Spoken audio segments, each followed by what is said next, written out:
Hey everyone, my name is Garrett. I'm the online pastor for New Hope Oahu. And before we jump into today's AMA, I want to let you know that it's pretty sensitive.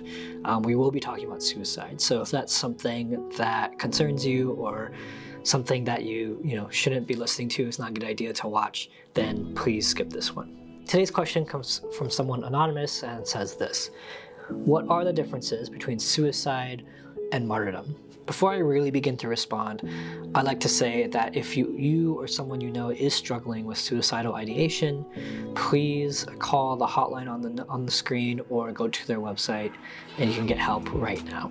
Let's go ahead and look at the reasons for suicide and the reasons for martyrdom. And I think that's where we'll find the difference between the two. Many people think we know the reasons for suicide, but through my research, I've only found that it's actually a mystery to researchers and suicidologists. The reason why it's a mystery for so many people on why they take their own lives is because the factors that go into a decision like that. It's also, not only are there many factors of family life, school, job, pressure from social things, but also we all have a different level of psychological pain that we can bear. David A. Jobs, who has been researching suicide prevention for over 40 years and is a suicidologist, writes this: "This pain, known as psychache, is often so persistent and intense that it becomes unbearable, leading individuals to determine that death is the only way to end their suffering. We all have different thresholds for enduring psychological pain, and these thresholds play an important role in determining suicide risk." Essentially, psychache is that pain that is tied to that decision to suicide, and that level of tolerance we all have is different. That doesn't make anyone weaker or stronger, it's just different. A different kind of pain can hit a different kind of person in a different way. All that to say, the reasons for suicide is varied and mysterious and complex. Whereas, as we look at the history and research for Christian martyrdom, that's what I'll be talking about, is there's not really much more than one reason. And that reason is that Jesus is Lord. First of all, of course, martyrdom is never the outcome anyone should want, and I'm not going to glorify martyrdom in this video. That doesn't mean I don't respect and honor and even look up to those who have been martyred for the faith, but I'm not going to glorify it in the sense of making it a preferred outcome for your life. The quote from Jesus that to lose your life is to find it was actually very literal for many people at the time the New Testament was being written. Even though we see martyrdom as a thing of the past and a barbaric practice of the past, it's not really different today. The numbers might be smaller, but it's just as real.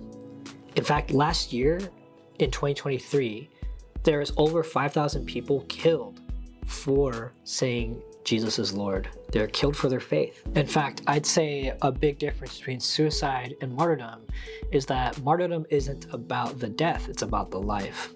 And the reason why I would say that is because the commitment to live for Christ is what makes a martyr, not rushing into death. And in fact, in the early church, people who wanted to rush into death were criticized for doing so and corrected. The early church didn't want to make sure that people weren't rushing to death for their own glory or to be venerated or to have stories and songs written about them. That's not what the early church thought of martyrdom. It's tragic, and it's not a preferred outcome for anyone. As historian Kyle Smith puts it, historically speaking, it's not the sun-wrinkled smile on Mother Teresa that is the icon of Christian holiness. It's the charred, grilled one on Lawrence. As we wrap it up, I'm reminded of St. Francis of Assisi, who was credited with living a life as, he was credited with saying, living life as a martyr. St. Francis actually never was martyred literally for Jesus, but he preferred to live his life like one. That doesn't mean living recklessly or living on the dangerous edge. Doesn't mean getting people's faces and being mean to provoke them or anything like that. What he meant was to die to the self daily. Die to things like our ego, our quote-unquote success, our power, our money, our pleasure.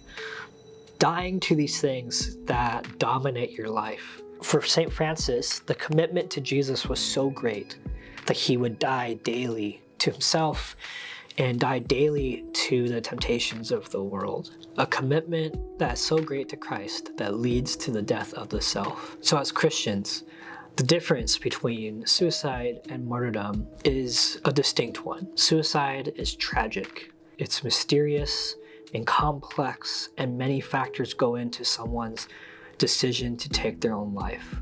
Martyrdom, on the other hand, isn't that mysterious when it comes to why. There's a singular reason for Christian martyrdom, and that is people saying, Jesus is Lord no matter what. My allegiance lies with Jesus, and I will not compromise that even unto death. I hope that's a good response to this question to the person who asked this, if they're watching. And again, if you or someone you know is struggling with suicide or suicide ideation or psych ache, please go to the website or call the number on screen and someone can help you immediately. With that, if you do want to ask a question, go to enuhope.org/ask, and from there submit a question. I would love to respond to it. I'm getting through the ones we have slowly, but if there's a really good question I'll be interested in, then that might get to the top. So please ask away. With that, I'll see you for the next one. Aloha.